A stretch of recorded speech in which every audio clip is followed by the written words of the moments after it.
a todos. Saludamos a los que nos siguen, como se ha hecho antes al principio, y también a las personas que quizás estén aquí por primera vez y es su primera experiencia en una iglesia evangélica. Estamos contentos de que estéis aquí, de que podáis participar con nosotros de lo que estamos haciendo en esta mañana.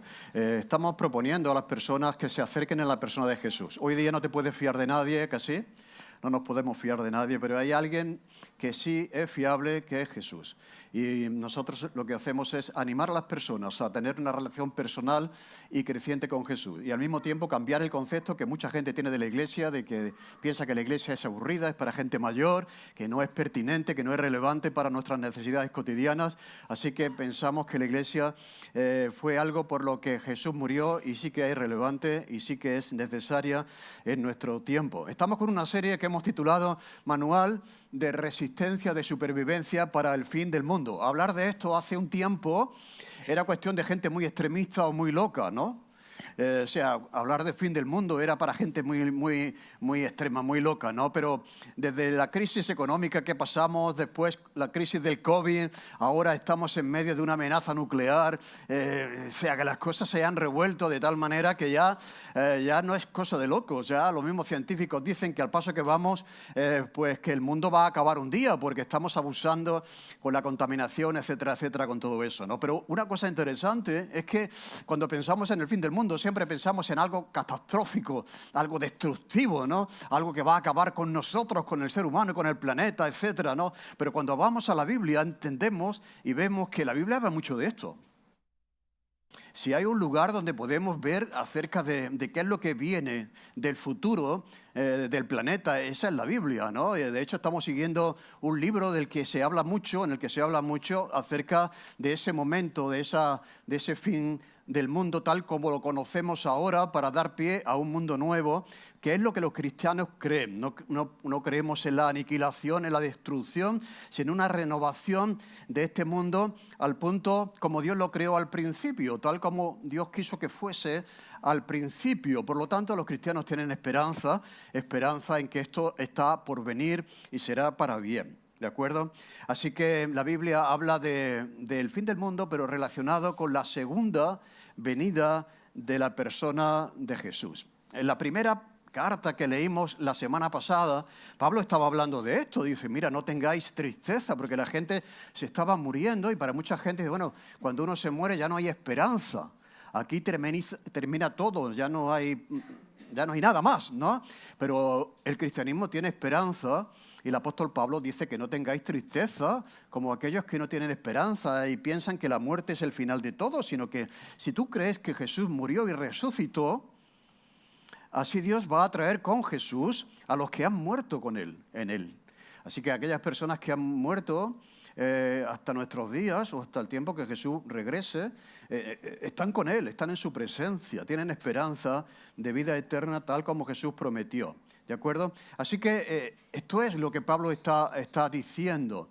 El Señor va a regresar. Y entonces habló de esa enseñanza en la primera carta, y cuando reciben esa carta se ve que hay algunas preguntas que ellos tienen cuando Pablo habla de esto tan extraño como que Jesús va a regresar, tan importante, tan esperanzador, y surgen algunas preguntas, algunos malentendidos y también algunas faltas enseñanzas en relación a que algunos decían que si el Señor iba a venir, había venido ya. Bueno, esto es algo que los testigos de Jehová han estado enseñando, que Jesús ha venido, estaban profetizando que Jesús iba a regresar y pusieron una fecha ya en el pasado, y como no regresó en esa fecha, pues dijeron que había regresado, pero de una manera que no se podía ver, de una manera espiritual. No, Pablo cuando dice que Jesús va a regresar, va a ser de manera visible, de manera audible, o sea, todo ojo le verá.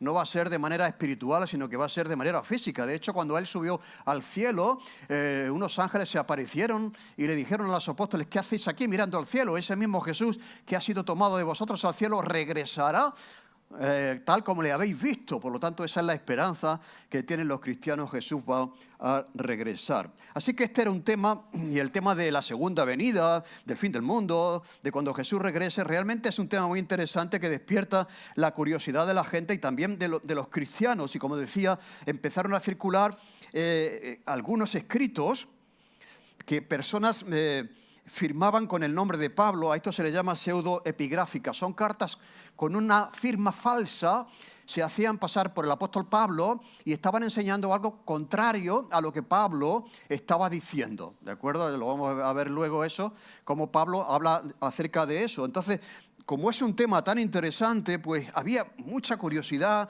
muchas enseñanzas, ¿de acuerdo? Y entonces había unas personas que decían que Jesús había regresado ya.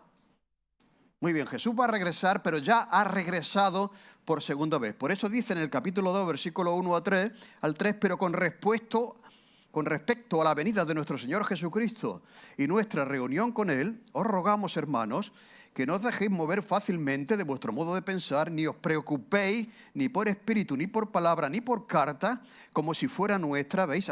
Escribían cartas, falsas cartas, haciéndose pasar por Pablo, diciendo que el día del Señor está cerca o ya ha venido. Nadie os engañe de ninguna manera, porque no vendrá sin que antes. Por lo tanto, Pablo ahora va, y esto es muy interesante, esto será la semana que viene, no te lo pierdas, ¿de acuerdo? Porque Pablo dice que Jesús va a regresar, pero antes tienen que suceder una serie de cosas. Y nosotros vamos a sugerir 12 cosas que van a pasar, que van a ser señal para que los cristianos puedan saber que Jesús ciertamente ha regresado, ¿de acuerdo? Pero eso será la semana que viene, así que te invito a que regrese. Así que estas personas estaban enseñando pues algo que no era lo que Pablo había dicho y estaban generando confusión y preocupación, hasta el punto de que como Jesús había venido, ya no hacía falta trabajar. Ya lo vimos en la semana pasada, como Jesús va a regresar, como el fin del mundo va a acabar, pues bueno, yo me doy baja del trabajo, ya no voy a trabajar y me dedico a esperar y a vivir lo que me queda de vida, ¿me entiendes? Dice Pablo, no, eso no puede ser, hay que seguir trabajando. Decía Lutero que si supiese que el mundo va a acabar mañana, yo plantaría hoy un árbol, lo cual quiere decir que hay que seguir haciendo, ese es el manual de supervivencia, o sea, tenemos que seguir haciendo lo que estamos haciendo, ¿de acuerdo? Y esperando que el Señor regrese, pero no quedándonos de brazos cruzados, dejando de trabajar, faltando a nuestras responsabilidades personales y familiares, etc. Por lo tanto, había algunos que habían también, que seguían sin trabajar. Así que vamos a leer lo que Pablo va a decir, que no es otra cosa que corregir aquellos errores que se habían introducido después de haber enviado la primera carta. ¿Me seguís, no?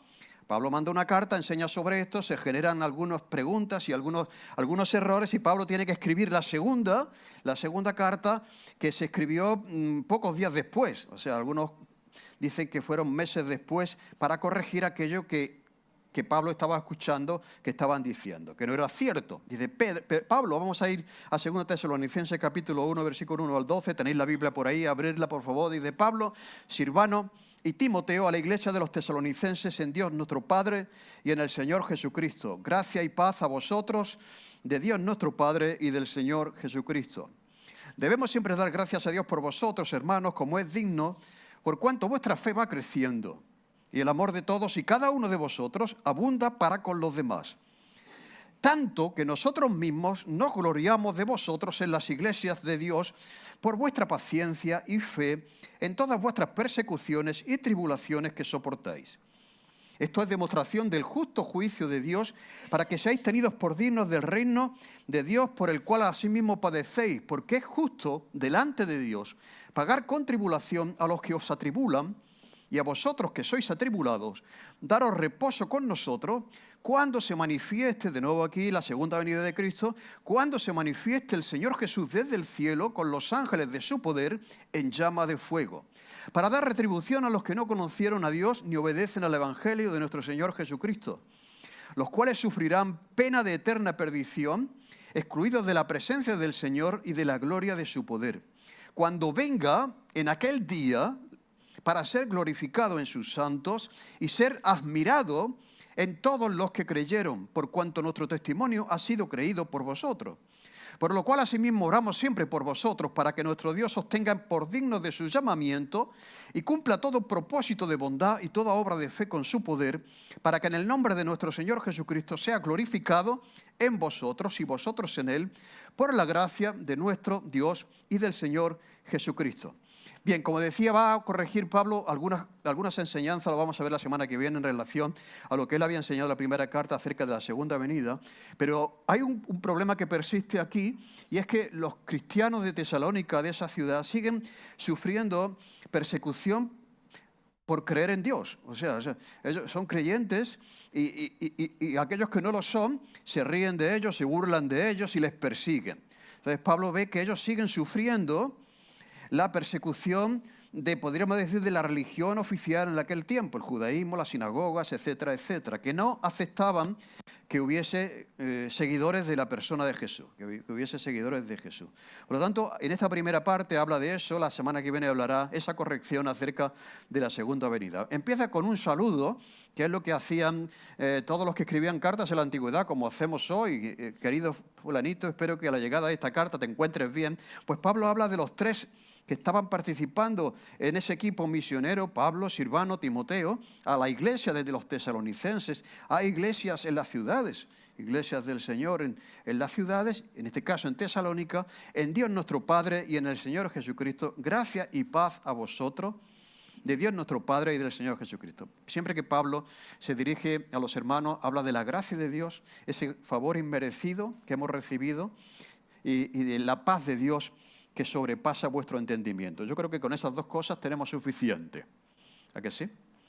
De la gracia y de la paz del Señor en nuestros corazones, que están en Dios nuestro Padre y en el Señor Jesucristo. En segundo lugar, lo que hace es dar gracias y sentirse orgulloso por el ejemplo de estos cristianos.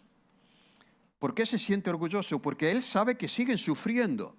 Ya sabéis que Pablo estuvo 3 semanas en esa ciudad y tuvo que salir corriendo de noche, porque, como decía, aquellos responsables de la religión oficial no aceptaban el cristianismo y persiguieron a Pablo. Entonces, esa persecución también sigue contra esa iglesia que se queda allí y siguen sufriendo después de este tiempo. Y él se siente orgulloso y agradecido a Dios por el ejemplo en la aflicción de estos creyentes. Dice, debemos siempre dar gracias a Dios por vosotros.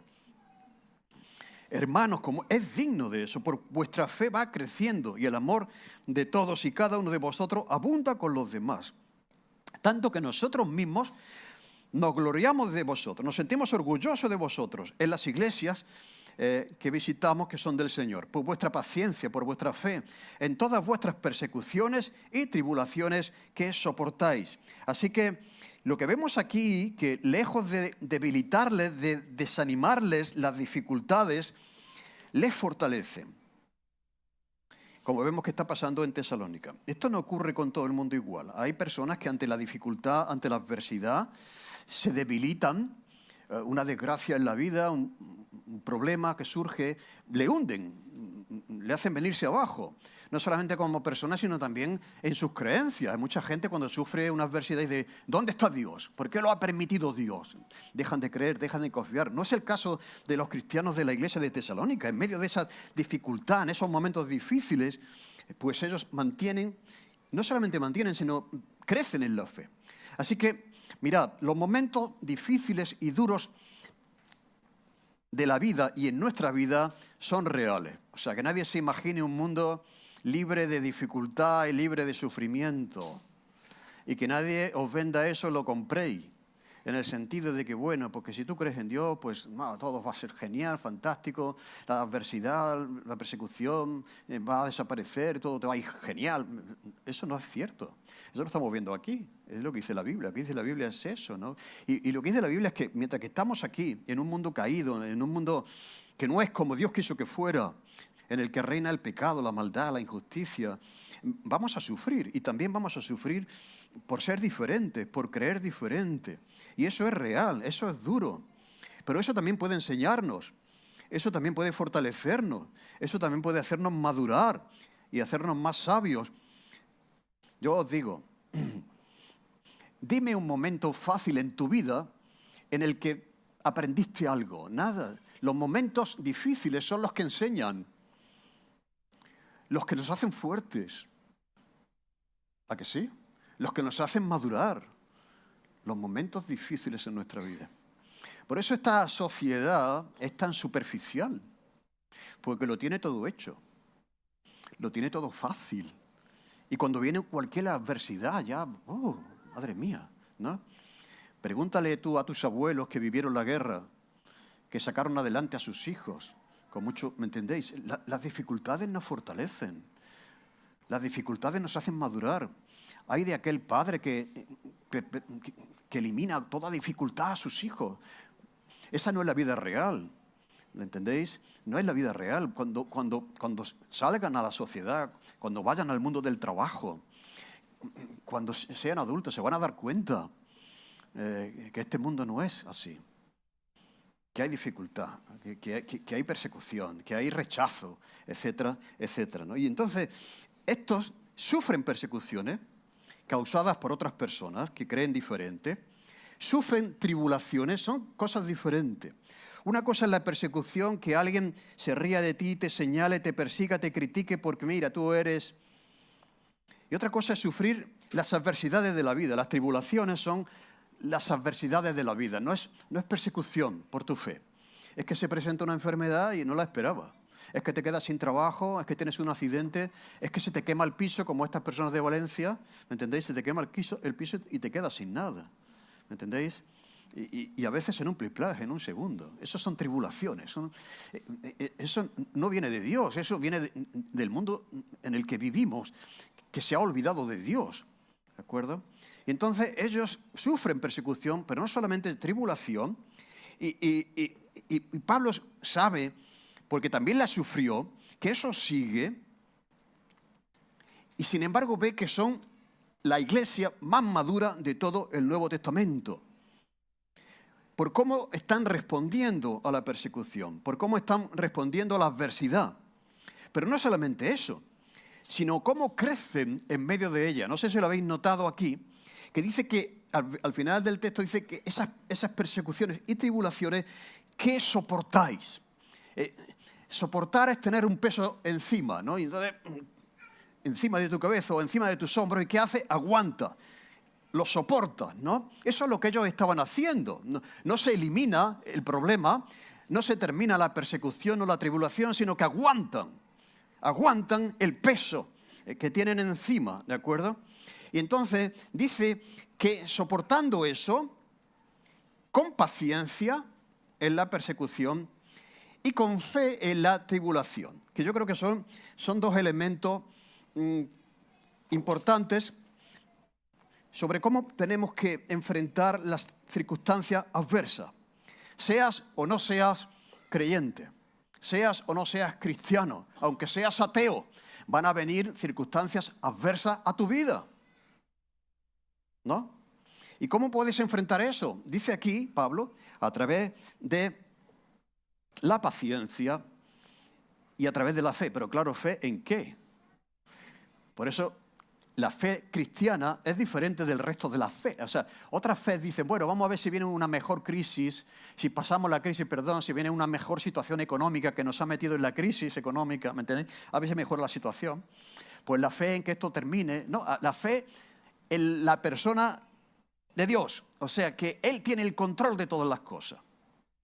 Entonces tú miras por encima de ti, por encima de los políticos, por encima de las circunstancias, y el cristiano ve que a pesar de eso, que soporta, Dios tiene control de todo. Amigo, esta fe sí que hace que podamos soportar. ¿A que sí? Cualquier situación. Si no es así, no se puede soportar. De hecho, la muerte de un ser querido, dice Pablo.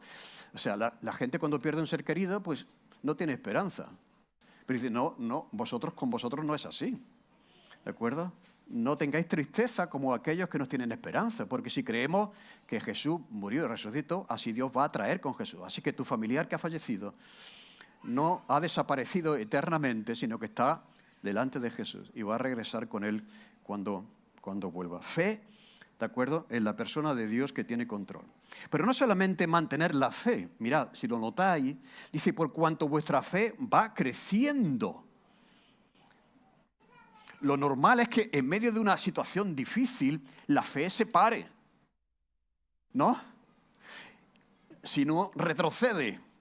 Pero dice aquí que en medio de eso, en lugar de pararse la fe, de quedarse en el punto en el que estaba, crece. Lo cual quiere decir que las circunstancias adversas pueden hacernos crecer y nos hacen crecer.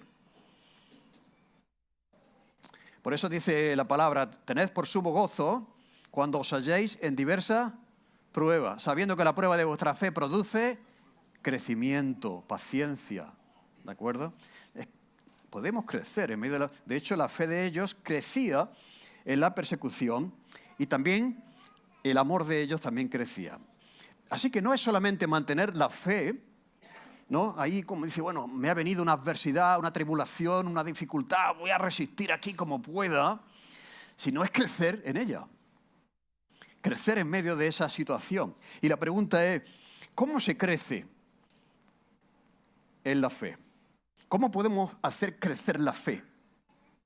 El que no tiene ninguna, que todavía no tiene, dice la Biblia que la fe viene por el oír la palabra de Dios. Así que hay gente que dice, ay, yo quisiera tener la fe que tú tienes. Bien, pues la fe que yo tengo viene por haber escuchado y leído, he oído la palabra de Dios. Así que podemos crecer en fe cuando nos acercamos. Y yo creo que es una buena cosa hacer. Siempre hemos escuchado cosas de Dios, pero a través de otras religiones, de otras... ¿Por qué no vas tú directamente a la Biblia y lo lees por ti mismo y sacas tus conclusiones? ¿No? Así que la fe viene por el oír la palabra de Dios. También la fe, ¿cómo puedo crecer en la fe? Pues obedeciendo la palabra de Dios. Cuando tú das un paso de obediencia, estás fortaleciendo tu fe. Estás haciendo crecer tu fe. Cuando no obedeces... Y podríamos poner muchos ejemplos, la fe se queda quieta. O sea, podríamos decir que cada acción de obediencia es un pasito más de tu fe. ¿A que sí? Un pasito más de tu fe. Cuando no obedeces, la fe se queda quieta. Así que podemos crecer obedeciendo la palabra. Y también podemos obedecer creyendo en la palabra. Así que creyendo en la palabra. Y eso es algo que tenemos que hacer todos los días. A veces uno piensa, bueno, cuando una persona viene a Jesús, le conoce de una manera personal, reconoce que necesita de la ayuda de Dios en su vida y tal, pues bueno, pues yo tengo fe en el Señor. Pero la fe es para ponerla en práctica todos los días. Así que la idea es que tenemos que seguir creyendo, dando un paso más allí donde estamos. O sea, esto es fácil cuando las cosas van bien, pero amigos, como el caso de ellos, que las cosas no iban tan bien, tenían que ejercer fe cuando venían los vecinos a pegarles, ¿no? O a perseguirles, ¿entendéis? Hay que ejercitar la fe en cada circunstancia y situación. Pero hay una cosa, que cuando una persona ejercita la fe, ayer, otro nuevo reto de fe mañana ya no es tan difícil. Por ejemplo, te pongo un ejemplo. Te quedas sin trabajo, lo pasaste mal, tenías la hipoteca, algunas cosas que pagar y ahora te quedas sin trabajo. Es un momento difícil, es un momento duro, pero bueno, ¿crees que Dios, que cuida a los pajarillos, que no permite que caiga un pelo de tu cabeza sin tu consentimiento, que mira las flores, no te afanes porque habrás de comer, confías en Él, ¿de acuerdo? Y ahora de una manera incomprensible te sale un trabajo mejor que el que tenías, con mejor sueldo, ¿vale? Ah, genial, tú. Esto funciona, ¿eh? Dios es fiel, Dios es bueno. Bien, pues mañana probablemente a lo mejor ese trabajo lo pierdes o viene otra dificultad. Quiero decir, cuando tú creíste ayer, esa manera de obrar de Dios ayer debe servirte. Por eso Dios habla al pueblo de Israel continuamente, acordaos que yo os saqué, ¿me entendéis? Ay, Señor, por ahora es muy difícil entrar en la tierra prometida, pero acuérdate, o sea, que ayer era difícil salir de Egipto, ¿de acuerdo? Porque el faraón no os dejaba. ¿Y qué pasó? Ah, que salimos. Pues venga, pues sigue creyendo.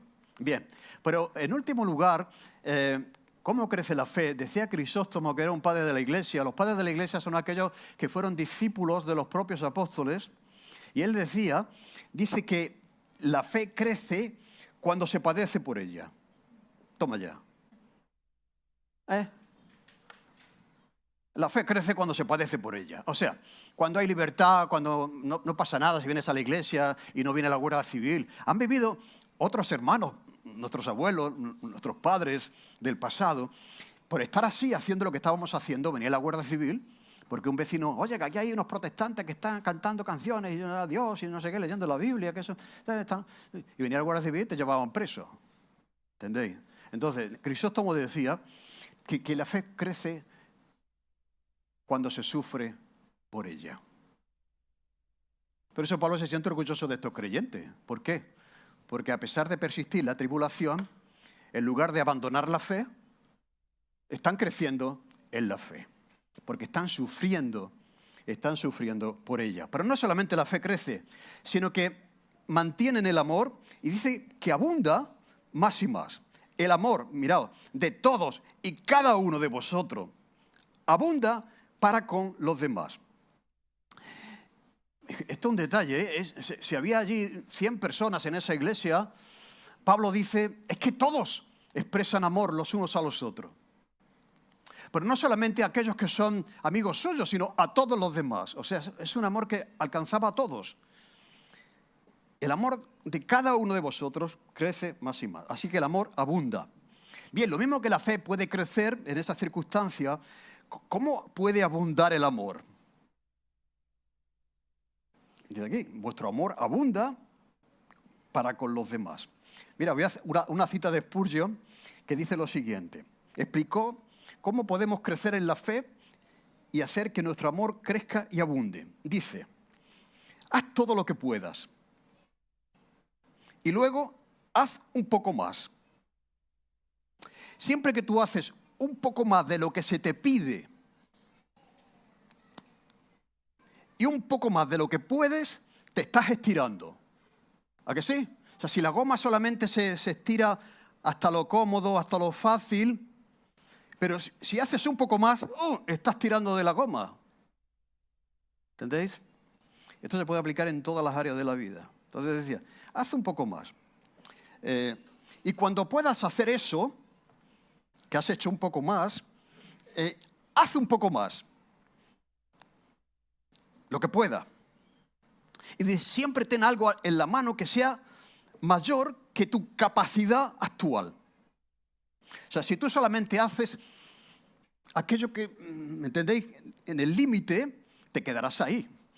Creces cuando vas un poquito por encima del límite. ¿De acuerdo? Entonces dice, haz un poco más. Siempre ten algo en la mano que sea mayor que tu capacidad actual. No te quedes ahí parado en tu zona de confort. Crece hacia algo mayor y cuando hayas crecido y llegado a lo mayor, ama y crece un poco más. ¿Eh? ¿Es sabio esto o no?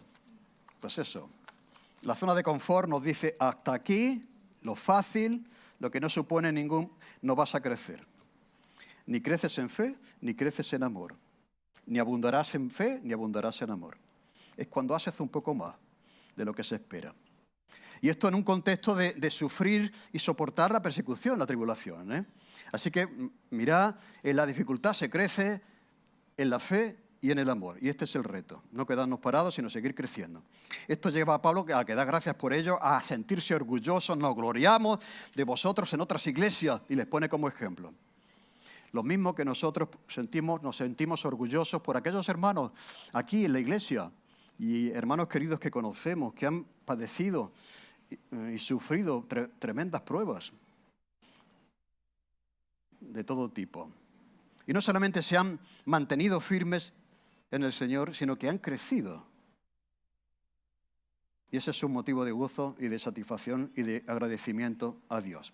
En segundo lugar, después de ese agradecimiento por la manera en que ellos están enfrentando la dificultad, pues va a decirnos que esto que está pasando, y esto puede ser incomprensible, ahora lo vamos a explicar, dice, esto es demostración del justo juicio de Dios para que seáis tenidos por dignos del reino de Dios por el cual asimismo padecéis. Esto es una frase que no se entiende bien. ¿Qué quiere decir esto? ¿Qué quiere decir? Está hablando de sufrimiento, de persecución, de dificultad, pero esto es demostración del justo juicio de Dios para que seáis tenidos por dignos del reino de Dios por el cual asimismo padecéis. Hay dos interpretaciones que podemos dar a esto y es la siguiente. Dice, esta actitud que tenéis de crecer en la fe y en el amor, en la paciencia y en la fe, y esa capacidad resuelta es una señal cierta o una indicación clara de que sois dignos del reino de Dios, porque estáis dispuestos a sufrir por Él. Eso podría ser una interpretación, ¿no? O sea, ¿cuánto estamos dispuestos a sufrir por lo que creemos? ¿Cuánto estamos dispuestos a soportar por creer lo que creemos? ¿Cuánto estamos dispuestos a sacrificar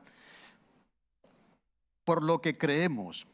El hacerlo es una indicación de que somos dignos de la fe que confesamos. Y es que hay un principio en el Nuevo Testamento, es que la fe de cada uno, de verdad, tarde o temprano, va a ser puesta a prueba. De verdad. Si todavía no has pasado por eso, pasarás. Va a haber un momento en el que el Señor te va a poner a solas con Él. ¿Os acordáis cuando Dios pidió a Abraham que entregara a su hijo? Lo que más quería.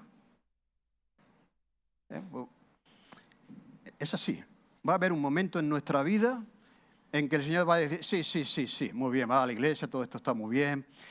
Tienes tu trabajo, tienes tu familia, tienes tus amigos, tienes la vida más o menos cómoda y resuelta, pero te vas a quedar solo conmigo. A ver, si, ¿de acuerdo? Y es así. Tarde o temprano Dios nos va a poner a solas con Él. Y nuestra fe va a ser puesta a prueba. Y va a demostrar realmente que nuestra fe es genuina en relación a lo que decimos creer. Esa es una interpretación que es correcta, creo yo. Pero la segunda, que también es correcta, creo yo, es que el hecho de que haya cristianos perseguidos y otras personas que los persiguen, que están indemnes, que lo hacen sin ninguna consecuencia, esto es señal cierta de un futuro y justo juicio de Dios, que no existe ahora en el mundo, porque los malos siguen persiguiendo y los justos siguen sufriendo, ¿no? Vamos a ver, tú dices, este mundo es muy, muy injusto. Tú tienes gente ahí que está en el trabajo, que ha llegado limpiamente, que es responsable y tal, y sufre la dificultad y llega otro que un enchufado y tal y cual, y no, y le va las cosas mejor que a uno, ¿no?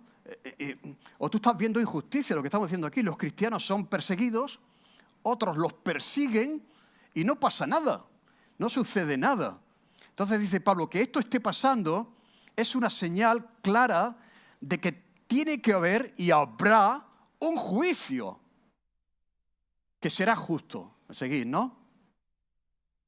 Así que todas las injusticias que se han hecho contigo y que tú consideras que han sido injustas, un día esas personas se presentarán delante de Dios y Dios dirá, aquello que hiciste no estuvo bien. ¿Entendéis? Entonces, esto demuestra que haya perseguidores y perseguidos, demuestra que es necesario que haya un juicio, que haya un pago y que haya una restitución. Lo cual quiere decir que al final, cuando el Señor venga, Dios va a dar a cada uno lo suyo.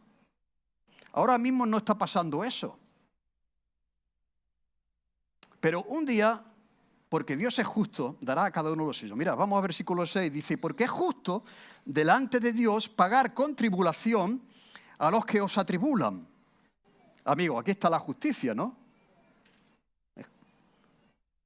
Y a vosotros que sois atribulados, daros reposo con nosotros, cuando se manifieste el Señor Jesús desde el cielo con los ángeles de su poder, en llama de fuego. O sea, cuando Jesús venga, entre otras cosas, también será un día de juicio.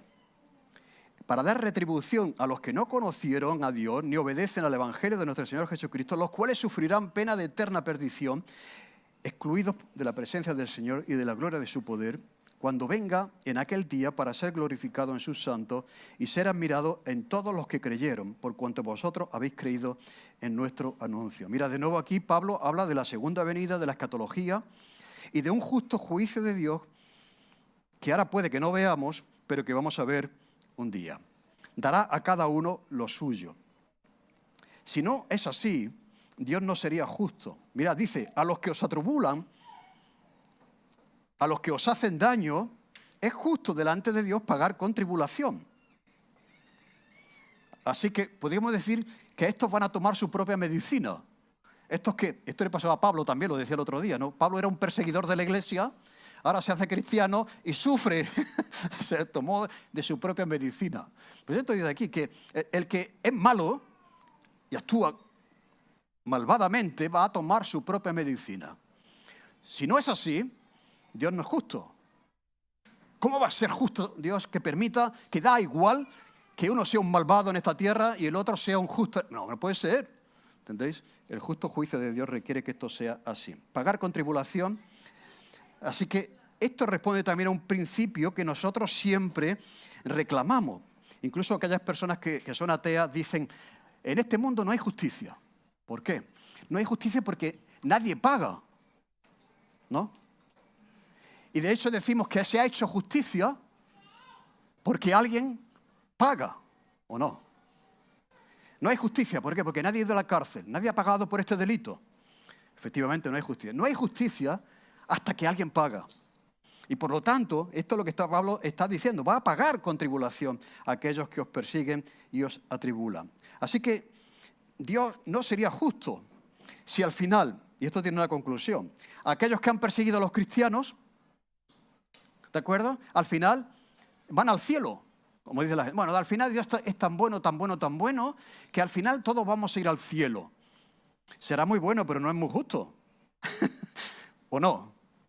Entonces, por eso es necesario que haya justicia. Si nosotros estamos pidiendo que Dios haga justicia.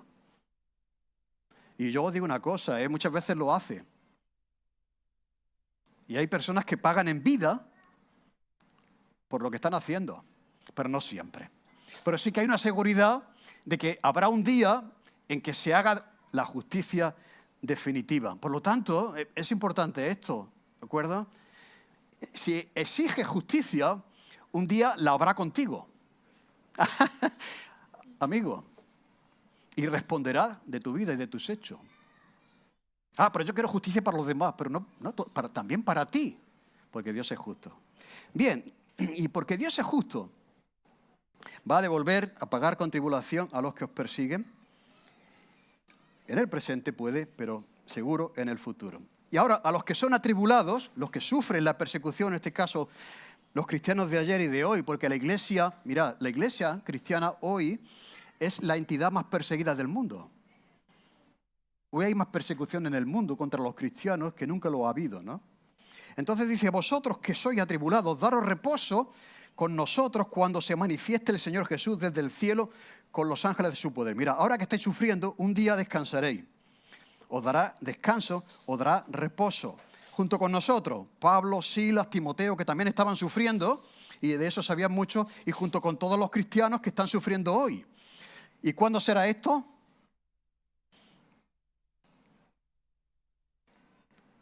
Cuando se manifiesta el día del Señor. Mira, esto quiere decir que hasta que no venga el Señor, la iglesia va a seguir siendo perseguida.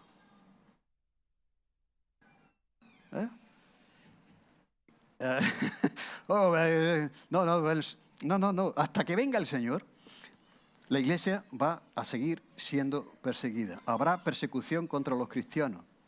Además, esto es un clamor de Apocalipsis 3 con el quinto sello. Dice, cuando abrió el quinto sello, vio bajo el mar las almas de los que habían sido muertos por causa de la palabra de Dios y por el testimonio que tenían. Son los mártires de la fe. Y clamaban a gran voz diciendo, ¿hasta cuándo, Señor, santo y verdadero, no juzga y vengan nuestra sangre en los que moran en la tierra? Y se le dieron vestiduras blancas y se les dijo que descansasen todavía un poco de tiempo hasta que se completara el número de sus consiervos y de sus hermanos que también habían de ser muertos como ellos. Mira, Apocalipsis fue escrito por Juan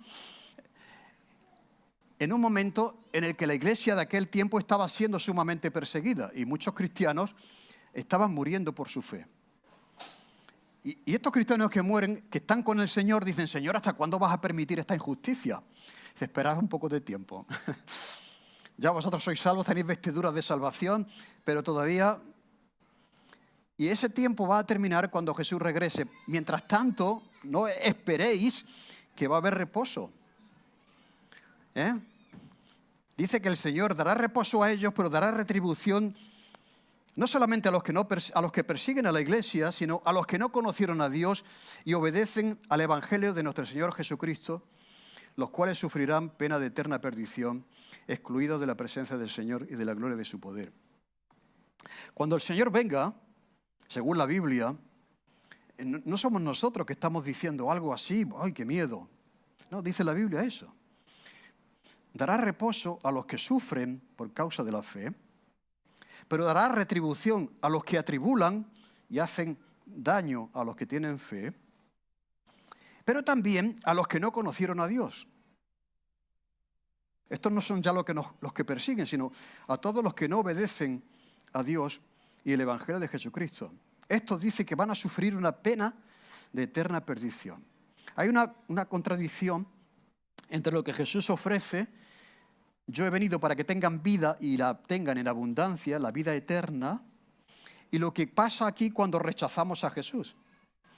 Eterna, pero perdición.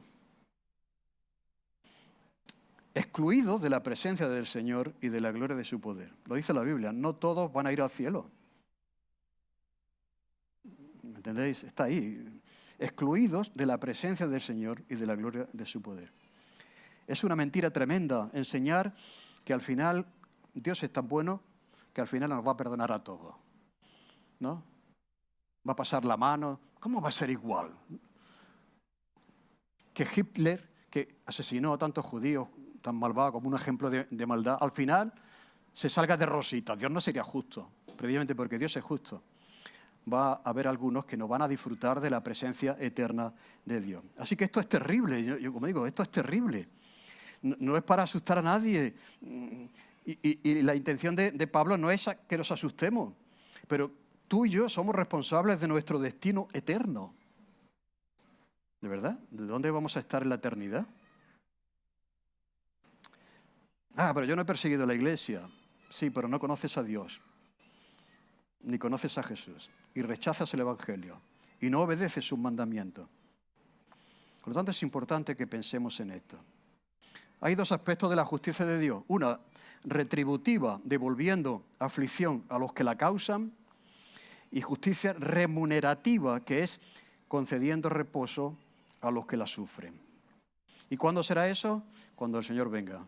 El día que el Señor venga para ser glorificado en todos los que creyeron. Así que Pablo está hablando de dos cosas. Mirad, en el mundo hay gente que causa sufrimiento y en el mundo también hay gente que sufre por esa causa. La iglesia que lo sufre y el mundo que genera sufrimiento contra aquellos que no creen como ellos. Y lo que está diciendo es que la sociedad no va a aplaudir lo que creen los cristianos. Al contrario. Y la iglesia va a seguir sufriendo hasta que cesemos de sufrir y descansemos cuando el Señor venga. Así que yo creo que tenemos que ser también capaces de ver, de interpretar las cosas que pasan en el mundo de la siguiente manera. Hay un espíritu de maldad que está obrando en nuestro mundo, que trae persecución y aflicción a aquellos que aman al Señor y a su iglesia. Y este espíritu es el mismo diablo. Jesús dice que edificará su iglesia, aunque las puertas de la muerte van a querer comérsela, tragarse la iglesia, ¿no? Yo edificaré mi iglesia, pero las puertas del Hades no prevalecerán contra ella. Quiere decir que hay una guerra espiritual tremenda contra Dios y contra su iglesia. El diablo quiere acabar con la iglesia. Tan pronto como en Génesis 3:15 Dios dice que va a ser derrotado, el diablo ya obra en Caín para que mate a Abel. Porque a través de Abel va a ser derrotado el diablo y lo mata, pero Dios tiene control de todas las cosas y da descendencia a Adán y Eva. Y a través de esa descendencia posterior viene el Mesías. Faraón, ¿a quién mata? A todos los hijos varones, para impedir el crecimiento del pueblo de Israel, de donde vendría un día el Mesías. Herodes, cuando se entera que ha nacido el rey de los judíos, ordena matar ¿a quién? A todos los niños. ¿Era Herodes? No. Detrás de Herodes estaba esa fuerza del mal que quiere impedir que Jesús vaya a la cruz. ¿De acuerdo? Porque sabe que en la cruz va a ser derrotado. Y ahora persigue a los cristianos y ataca a la iglesia del Señor. Así que la iglesia se mueve en una tremenda oposición. Y así va a seguir siendo hasta que Jesús regrese. Ahí tendremos descanso. Y ahí tendremos justicia definitiva. Por lo tanto, ya Pablo termina orando por aquellos que están sufriendo la persecución. Por lo cual, asimismo, oramos siempre por vosotros para que nuestro Dios os tenga por digno de su llamamiento y cumpla todo propósito de bondad y toda obra de fe con su poder para que el nombre de nuestro Señor Jesucristo sea glorificado en vosotros y vosotros en Él, por la gracia de nuestro Dios y del Señor Jesucristo. Así que ellos siguen orando para que sigan adelante, que sigan abundando en fe y en amor, creciendo en el propósito de Dios para con ellos. Dios lo va a hacer posible, que el Señor sea glorificado por su testimonio, ¿de acuerdo? Y que la gracia de Dios y del Señor Jesucristo esté con ellos. Así que no es una iglesia perfecta, la iglesia de Tesalónica, pero era una iglesia madura, porque crece y madura en amor a pesar de la dificultad. Y Pablo está muy agradecido por ella. Así que en medio de las persecuciones, de las tribulaciones de la vida, la fe de los creyentes debe seguir avanzando y debe seguir creciendo. El amor debería seguir avanzando, constantemente aumentando en la dificultad y en el sufrimiento. Siguiendo glorificando a Dios en medio de las circunstancias que Dios permita vivir, sabiendo que Él tiene el control de todas circunstancias, para que cuando llegue ese día, Dios dará a cada uno lo suyo cuando Él vuelva. ¿Es que así? Por lo tanto, Dios es justo. Dios es justo y Él volverá. El tema es, ¿en qué lado estarás tú?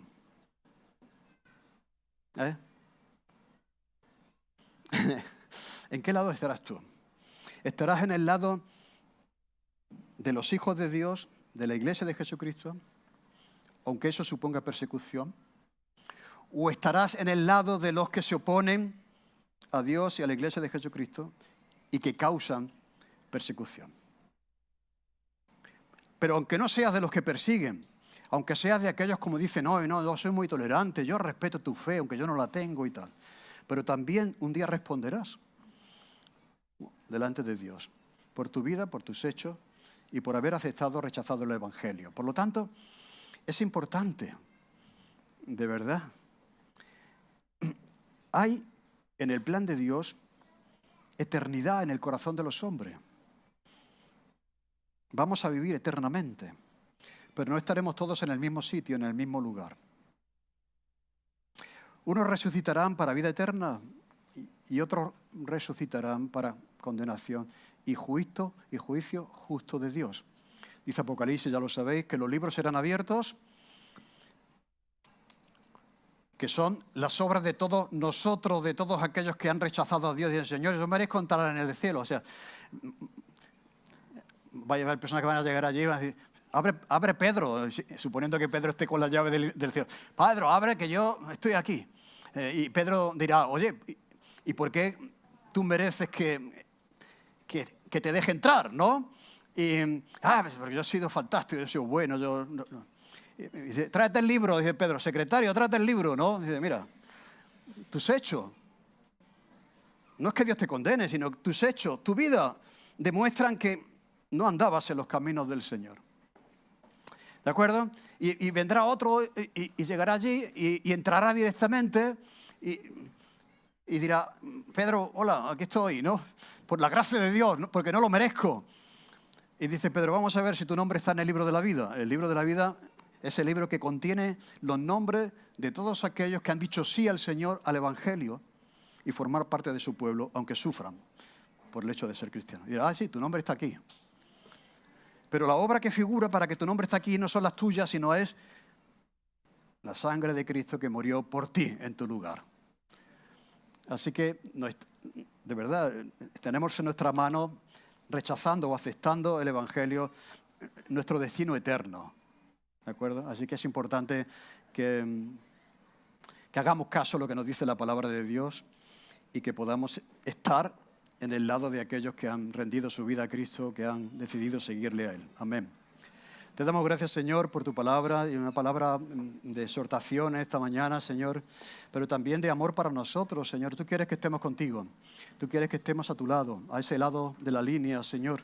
Y te necesitamos, pedimos por aquellas personas que no te conocen, que puedan reflexionar en estas cosas, Señor, y rendir su vida a ti, reconociendo la necesidad que tienen de recibir perdón por sus pecados y creyendo que tú moriste por ellos en su lugar en la cruz del Calvario, donde tú ganaste al diablo y a la maldad.